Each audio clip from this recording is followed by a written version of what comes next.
नमस्कार दर्शकों, खेल खिलाड़ी कार्यक्रम में आपका स्वागत है। दर्शकों की जैसा आप जानते हैं कि इस कार्यक्रम में हम आपको ऐसे खिलाड़ियों से रूबरू कराते हैं जो अपने बिहार ही नहीं पूरे देश और दुनिया में अपना नाम कमा रहे हैं, साथ ही खेल जगत को भी पूरी तरह से मजबूत कर रहे हैं। तो हम वैसे खिलाड़ी से आपका परिचय कराने जा रहे हैं। कहा भी गया है कि अगर आपका हौसला हो तो कोई भी मंजिल आपसे दूर नहीं है। अगर हिम्मत हो तो निश्चित रूप से आपकी जो भी मुकाम है वो आपको मिलेगी ही। हमारे बीच वैसे ही पैरा खिलाड़ी हमारे साथ हैं, खास करके पैरा तैराकी से इनका वास्ता है। और यह एक गांव में यानी गांव से इन्होंने एक शुरुआत किया और एक ऐसे घटनाक्रम हुआ जिसमें यह पैरा तैराक बने। और पैरा तैराक ही नहीं बने, इस क्षेत्र में बहुत ही कई मेडल, कई खिताब इनके नाम हैं। तो हमारे साथ हैं शम्स आलम जी, जिनसे हम लोग बातचीत करेंगे कि बिहार में पैरा तैराक में क्या भविष्य है। इनसे चर्चा करेंगे कि खुद ही एक अच्छे पैरा तैराक है और कैसे लोगों को यह जागरूक भी कर रहे हैं और अपने साथ साथ एक नेटवर्क भी अच्छा बना रहे हैं ताकि बिहार खेल जगत में इस क्षेत्र में भी पैरा तैराकी के क्षेत्र में भी आगे बढ़े। तो शम्स साहब, आपका हमारे स्टूडियो में बहुत बहुत स्वागत है। सबसे पहले हम आपसे जानना चाहेंगे कि आपको यह तैराकी का कैसे जुनून चढ़ा, कैसे प्रेरणा मिली, तो थोड़ा सा इस पर हमारे दर्शकों को बताएं। बहुत बहुत धन्यवाद अमरिंदर जी। और मैं सबसे पहले डीडी बिहार और डीडी मुजफ्फरपुर का बहुत बहुत धन्यवाद प्रकट करना चाहूँगा कि उन्होंने मुझे आमंत्रण दिया और ये एक स्टेज दिया जहाँ से मैं पूरे बिहार ही नहीं बल्कि पूरे हिंदुस्तान के लोगों से मुखातिब हो सकूँ और पैरा तैराकी के बारे में कुछ बता सकूँ। Thank you. जी, तो सबसे पहले आप यह बताएं हमारे दर्शकों को जो इस कार्यक्रम को देख रहे हैं कि कैसे आप प्रेरणा कहाँ से मिली और पैरा तैराकी की शुरुआत आपके कैसे हुई। आपके जीवन में खेल तो बहुत है, आप चाहते तो फुटबॉल खेल सकते थे, हॉकी खेल सकते थे, बहुत तरह के खेल है, बास्केटबॉल और बहुत सारे, खास करके आपको लिए जो भी लेवल में, लेकिन इसको आपने कैसे चुना, यह प्रेरणा कैसे मिली आपको? बिल्कुल, ये अमरिंदर जी पैरा तैराकी जो है इसको चूज़ करने के लिए पीछे जो है वो मेरी डिसेबिलिटी ही है, दिव्यांगता ही है। जी। दिव्यांगता से पहले भी मैं खिलाड़ी था, मैं कराटे और मार्शल आर्ट्स खेलता था। और चूँकि मैं बिहार का रहने वाला हूँ, हमारा जो ज़िला है बाजू में मधुबनी ज़िला, वहाँ ख़ासकर बाढ़ आ जाती है। इस बार भी बाढ़ आ गई थी। तो हमारे यहाँ के जो लोग हैं उनके लिए स्विमिंग या तैराकी आना बहुत ज़रूरी है। अगर तैराकी नहीं आएगी तो उनकी जान को भी जोखिम है। जी। जान माल सब चीज़ को जोखिम है। तो मेरे हिसाब से मुझे ऐसा लगता है कि बिहार के लोगों के लिए तैराकी एक बहुत ही कुदरती चीज़ है, नेचुरल चीज़ है, एक लाइफ सेविंग स्किल्स है। तो इसी तरीके से मेरा जो गांव है वहाँ हमारे पास 3 नदी है। इस तरफ कमला है, इस तरफ धौंस नदी है पश्चिम की तरफ, और मेरे घर के जस्ट बगल में एक तालाब है छोटा सा। तो जब मैं बचपन में ही खेलने के लिए भी जब बाहर आता था घर से और अगर गिर गया तो तालाब में ही गिरता था मैं। तो ये बहुत शुरुआती दौर से मुझे याद है कि मेरी जो माताजी थी वो मुझे बताती थी कि बाबू जब तुम 2 साल के थे तो पूरा तालाब तैर लिया करते थे और लोग एक्चुअली में अचंभा होकर के देखते थे कैसे इतना छोटा बच्चा पूरा तालाब तैर जा रहा है। हालांकि उस वक्त बचपन में मुझे इसके बारे में ये नहीं पता था कि ये एक तरीके का खेल भी होता है और राष्ट्रीय अंतर्राष्ट्रीय लेवल पे खेला जाता है। लेकिन आहिस्ता आहिस्ता जब मैं बॉम्बे गया और वहाँ पे मैं पढ़ाई कर रहा था, उस दौरान साल 2010 में मेरे रीढ़ की हड्डी में एक गांठ आया और जिसके ऑपरेशन की वजह से मेरे सीने के नीचे का जो हिस्सा है वो पूरा बेजान हो गया। उसमें फालिज बोल सकते हैं आप लोग, जिसमें सेंसेशन भी नहीं होता है और ताकत भी नहीं है, कुछ भी नहीं है। तो इस तरीके की जब स्थिति हो गई तो डॉक्टरों को, जो पुनर्वास के लिए हम लोग जाते हैं, पैराप्लेजिक फाउंडेशन एक सेंटर है बॉम्बे में, वहाँ पे मैं गया और जब डॉक्टरों से और जो फिजियोथेरेपिस्ट जो कसरत कराते हैं उनसे जब मेरी बातचीत हुई तो पता चला काउंसलिंग के दौरान कि मुझे स्विमिंग आती है, मैंने बचपन में कभी की है। जी।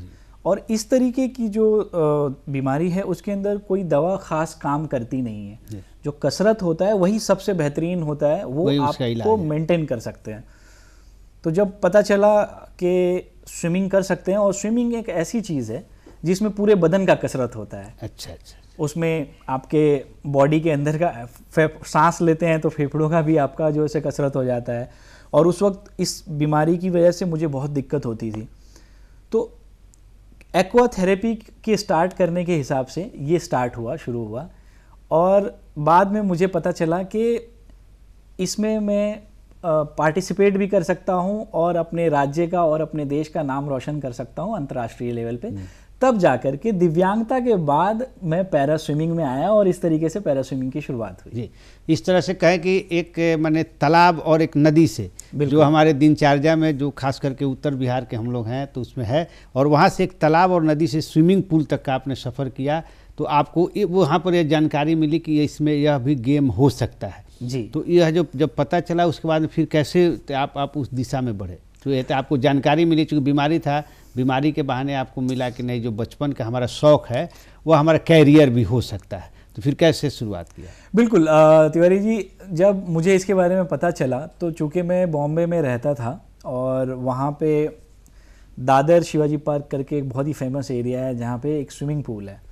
तो सबसे पहले तो जब मैं गया व्हील चेयर के ऊपर बैठ करके, तो पहले तो मुझे वहाँ पे वो अलाउ ही नहीं कर रहे थे, क्योंकि कोई भी डर लगता है किसी भी इंसान को कि भाई वो व्हील चेयर पे बैठा हुआ है और किस तरीके से मतलब ये कर पाएगा नहीं कर पाएगा। और स्विमिंग पूल चूँकि बड़ा रहता है तो उसमें उनको डर लगता है कि कहीं अगर डूब गया तो कोई दिक्कत हो जाएगी, स्विमिंग पूल बंद हो जाएगा।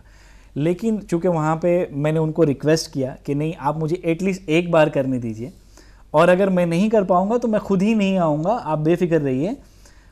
तो उन्होंने पहले तो मुझे एक फ्लोट बांध करके दिया, जैसे गुब्बारा टाइप का जो होता है जिससे आदमी नीचे धंसे नहीं, वो बांध करके दिया और बोला कि अच्छा ठीक है आप जाओ। उस 50 मीटर पूल के अंदर जब मैं उतरा तो पानी में जैसे ही मैं उतरा तो मुझे ऐसा लगा कि मैं ठीक हूँ एकदम, बिल्कुल मुझे कोई दिक्कत नहीं है। मतलब पानी में मैं बिल्कुल अपना हाथ चला पा रहा था, सब कुछ कर पा रहा था। हाँ, जो रफ्तार होती है वो रफ्तार तो नहीं मिल पा रही थी, लेकिन ऐसा महसूस कर रहा था कि मैं पानी में एकदम ठीक हूँ, खड़ा हूँ, ऐसा लग रहा था। तो फिर मैंने उनको रिक्वेस्ट किया कि क्या मैं ये निकाल दूँ, मैं इसके बगैर भी कर सकता हूँ। तो वहाँ पे जो लाइफ गार्ड्स होते हैं उनकी निगरानी में वो चीज़ हुई और वो निकाल दिया। और वो निकालने के बाद मैंने तैराकी करना शुरू किया और मैं पूरा 50 मीटर तैराकी कर लिया। तो जब वो लोगों ने देखा कि ये बगैर किसी के सहारे के ये पूरा तैराकी कर ले रहा है, तो वो लोग भी बेफिक्र हो गए और फिर मैंने तैराकी करना शुरू कर दिया उस तरीके। वहाँ से अभ्यास शुरू किया? जी, फिर वहाँ से मैंने अभ्यास करना शुरू किया। 2011 में मैंने स्टेट चैम्पियनशिप खेला और फिर उसके बाद 2012 के दिसंबर में चेन्नई में हमारा राष्ट्रीय चैम्पियनशिप हुआ था। IIT मद्रास में हम लोग रुके थे वहाँ, और वहाँ पे मैंने पहला ब्रॉन्ज मेडल जीता था 2012 में। और उसके बाद से फिर मैं पीछे मुड़ के नहीं देखा, फिर मैं आगे ही बढ़ता गया। खास करके हम लोग बिहार की बात करें, जहाँ पे आपने अपनी पहला मैच बिहार के जरिए खेला था, वो पहला मैच क्या था, कैसा था और किस तरह का उस सब का अनुभव होगा? चूँकि आपके जेहन में होगा, पहली बात कोई होती है तो याद रहता है कि नहीं था। तो बिहार में जो पैरा तैराकी की भविष्य की हम लोग बात करते हैं, तो उसमें पहला जो आपने मैच खेला उसमें क्या आपने अनुभव किया? बिहार में जहाँ तक हम लोग बात करते हैं, पहला मैच मुझे याद है कि मोइनुल हक स्टेडियम जो है पटना में, वहाँ पे हमारे पास एक पूल है 25 मीटर का, वहाँ पे मैंने स्टेट चैम्पियनशिप खेला वहाँ पे, और अच्छा लगा। आई मीन वहाँ पे मैंने कंप्लीट किया और उसके बाद मेरा सिलेक्शन हुआ और आगे फिर मैं खेला, फिर खेले जी। तो बिहार में आप क्या देखते हैं, इसके क्षेत्र की बात करें तो क्या भविष्य आपको लगता है, क्या और करना चाहिए सरकार को, मैंने किस तरह का माहौल चाहते हैं आप होना? देखिए, बिहार में जहाँ तक मुझे लगता है, ख़ास करके पटना तो फिर भी एक सिटी है, थोड़ा दूर है। मैं अपने गांव की तरफ अगर आता हूँ, चूँकि अभी हाल ही में मैं अपने गांव में, मेरे गांव में मैंने बताया कि 3 नदी है और वहाँ पे मल्लाह लोग बहुत ज़्यादा होते हैं और वो लोगों को बहुत अच्छी तैराकी आती है। लेकिन कहीं ना कहीं जो दिक्कत मुझे लगता है कि टेक्निकल चीज़ जो होती है कि किस तरीके से आपको स्टार्ट करना है, किस तरीके से आपको फिनिश करना है, जो टेक्निकल टर्म्स है, अगर कोई कोचिंग की सुविधा हो तो हमारे मल्लाह भाई लोग और भी जो दूसरे लोग हैं जो इस तरीके के इलाके में रहते हैं, वो बहुत अच्छी तैराकी कर सकते हैं और भारत का भविष्य बना सकते हैं तैराकी के क्षेत्र। बिल्कुल बिल्कुल बना सकते हैं। तो यहाँ पर जो है तैराकी के क्षेत्र में भविष्य है, लेकिन एक है कि उसको सिस्टमेटिक करने की ज़रूरत है। उसको बिल्कुल सिस्टमेटिक करने की ज़रूरत है। और अभी मैं हाल ही में आपको बता दूं, जो हमारा लास्ट स्टेट चैम्पियनशिप हुआ था समाज कल्याण विभाग और पैरा स्पोर्ट्स एसोसिएशन बिहार के तत्वाधान में, और बिहार राज्य खेल एकेडमी की तरफ से, जो खेल विभाग है बिहार सरकार का, उसके ज़रिए सिलेक्शन हुआ था बच्चों का। और हम लोग अभी हाल ही में 15 से 19 नवंबर तक राष्ट्रीय चैम्पियनशिप खेलने के लिए हैदराबाद गए हुए थे। हैदराबाद में बिहार का इस बार सबसे बेस्ट प्रदर्शन रहा। बिहार के लिए हम लोगों ने 10 मेडल जीत के लाया, जिसमें से 8 स्वर्ण हैं और 2 सिल्वर रजत मेडल है। तो इस तरीके से, और मैं अगर मेरा पर्सनल बात करूं तो मैंने एक नया राष्ट्रीय कीर्तिमान भी स्थापित किया है वहाँ पे, जो कि 50 मीटर ब्रेस्ट स्ट्रोक के अंदर मैंने बनाया है ये मेरी कैटेगरी में। तो मुझे लगता है कि मुझे देख करके और भी बच्चे आगे बढ़ रहे हैं और वो खेल रहे हैं और मेडल भी ला रहे हैं, और बिहार सरकार उनको सपोर्ट भी कर रही है।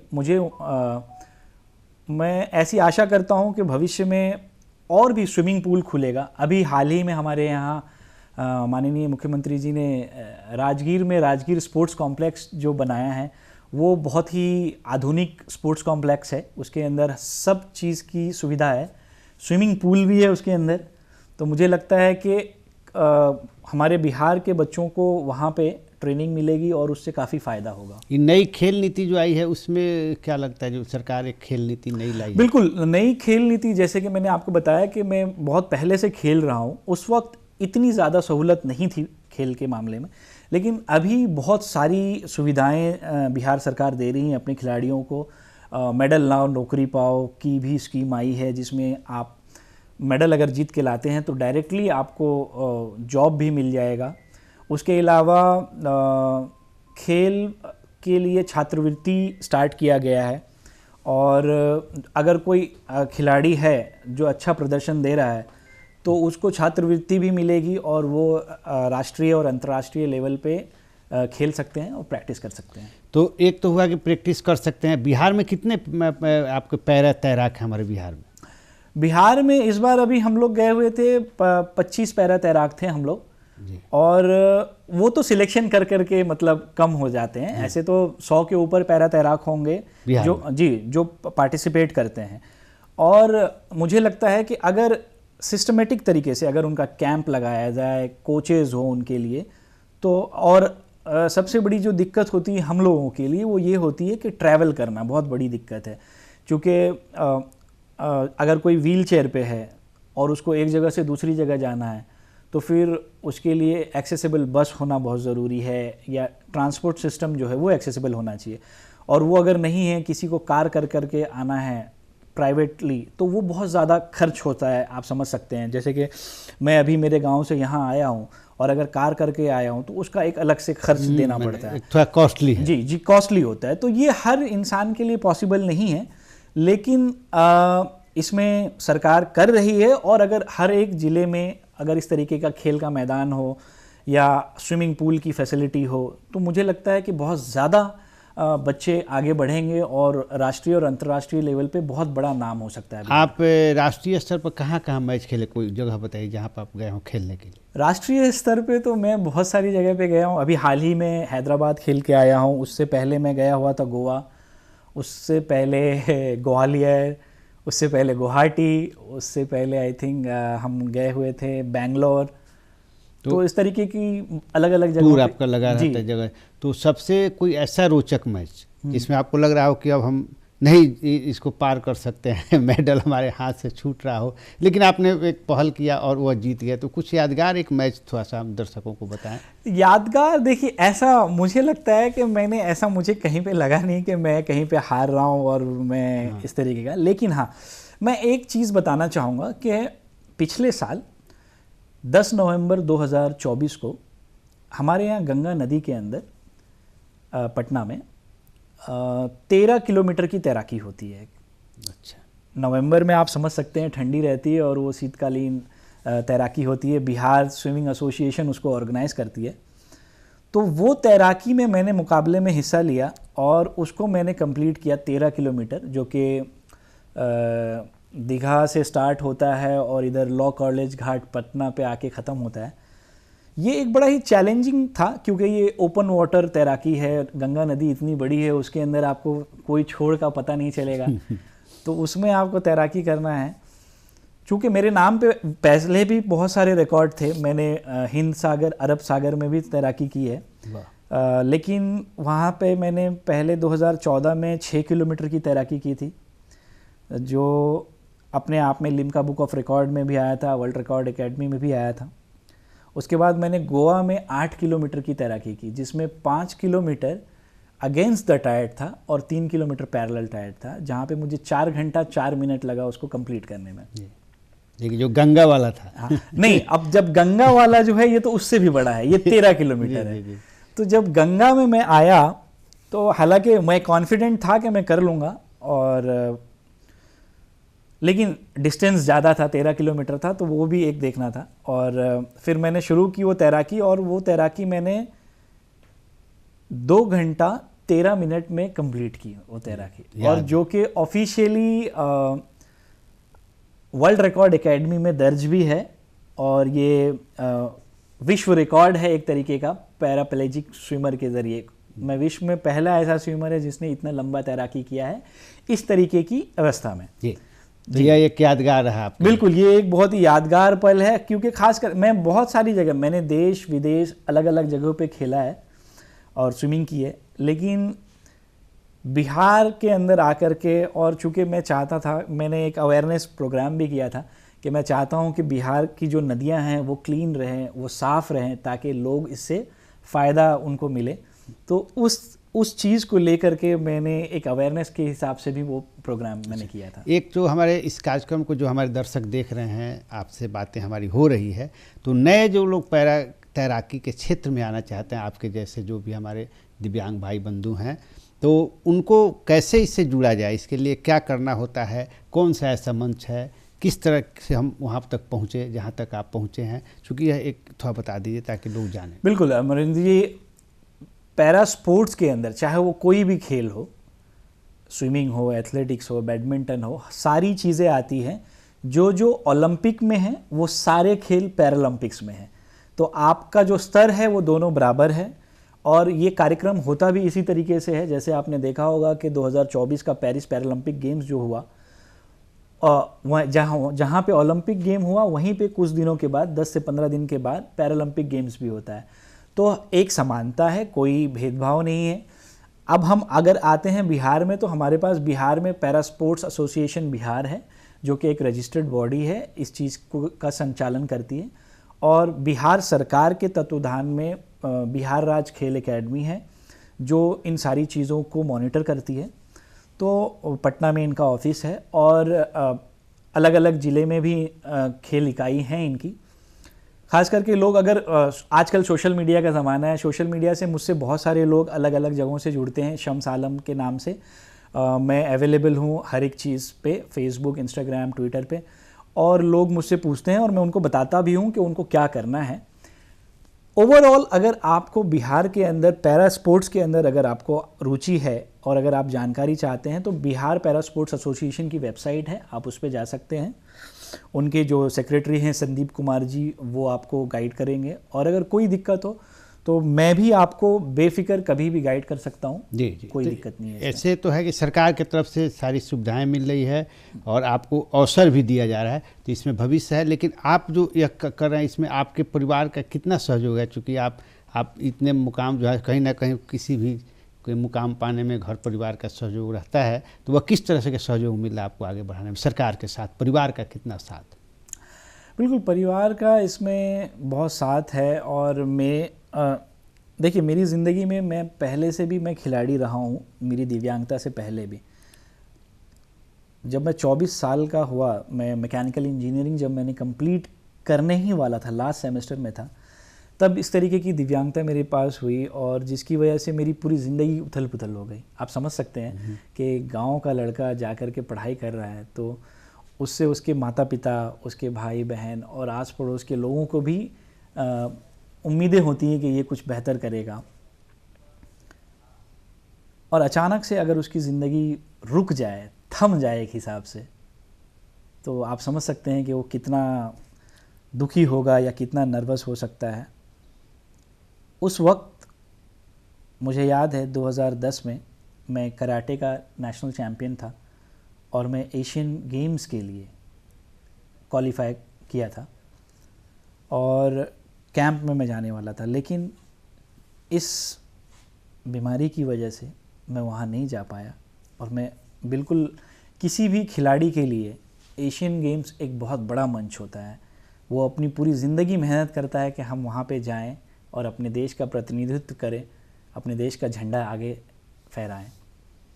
तो जब ये मुझे हुआ कि मैं नहीं जा पाऊँगा चूँकि मेरी फ़िज़िकल कंडीशन जो है वो काम नहीं कर रही है, तो मेरी माताजी थी और वो मुझे सपोर्ट करती थी और उन्होंने कहा कि बेटा मतलब आप निश्चिंत रहो, अगर अल्लाह ने आपके लिए एक दरवाज़ा बंद कर दिया है तो वो 10 दरवाज़े आपके लिए खोल देगा। और आज जब उनकी बातें मैं सोचता हूँ तो मुझे लगता है कि बिल्कुल वो सही बोलती थी। मेरे वालिद साहब बोलते थे कि आप बेफ़िक्र रहो। अल्लामा इकबाल साहब का एक शेर याद आ रहा है मुझे कि गिरते हैं शहसवार ही मैदान जंग में, गिरते हैं शहसवार ही मैदान जंग में, वो तिफ़्ल क्या गिरे जो घुटनों के बल चले। तो मेरे पिताजी ने भी वही कहा कि आप बेफ़िक्र रहें, आपको अगर ठोकर लगी है तो आप उठिए और फिर से चलिए और अपनी राह ढूंढिए।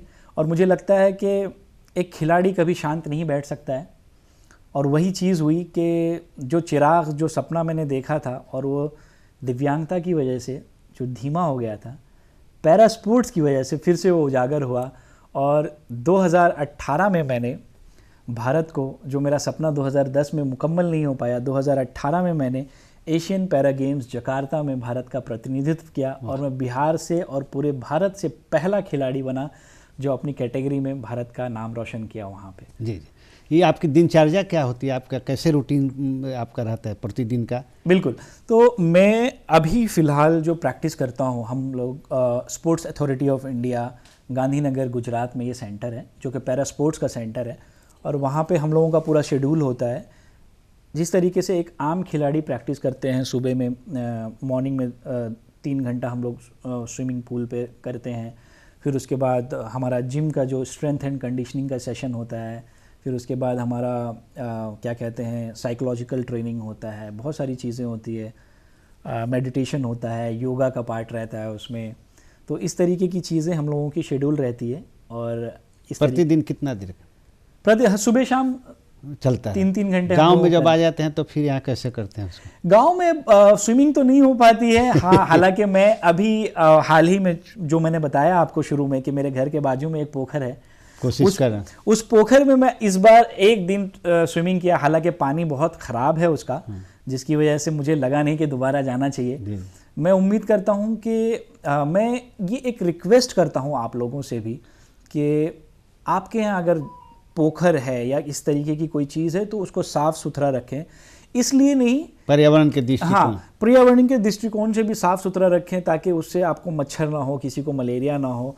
और अगर मेरे जैसा कोई बंदा है तो वह जाके स्विमिंग भी कर सके। जी जी। तो ये मुझे लगता है, तो ये चीज़ अभी फ़िलहाल यहाँ नहीं हो रही है। बिल्कुल, मैं अभी आया हूँ चूँकि मुझे अभी अंतर्राष्ट्रीय खेल के लिए जाना है और मेरा जो पासपोर्ट है उसका माहौल लग रहा है कि गांव में भी बन रहा है धीरे धीरे, चूँकि बहुत पोखरों का सरकार की तरफ से जीर्णोद्धार शुरू है, तो एक उम्मीद है कि आने वाले दिनों में सरकार के सौजन्य से क्या, बिल्कुल बिल्कुल, वो अभी भविष्य हमारा बिल्कुल दिखाई सरकार अभी, मुझे लगता है कि जिस तरीके से हमारी खेल नीतियाँ आई हैं तो अच्छा ही होने वाला है और काफ़ी कुछ स्पोर्ट्स कॉम्प्लेक्स बन रहे हैं। मुझे उम्मीद है कि स्विमिंग पूल भी बनेगा, हमारे डिस्ट्रिक्ट में भी आए और अलग अलग जगहों पे भी आए और बच्चे स्विमिंग भी करें। नए जो लोग हमारे खिलाड़ी जो आ रहे हैं इस क्षेत्र में, उनके लिए क्या संदेश होगा आपका?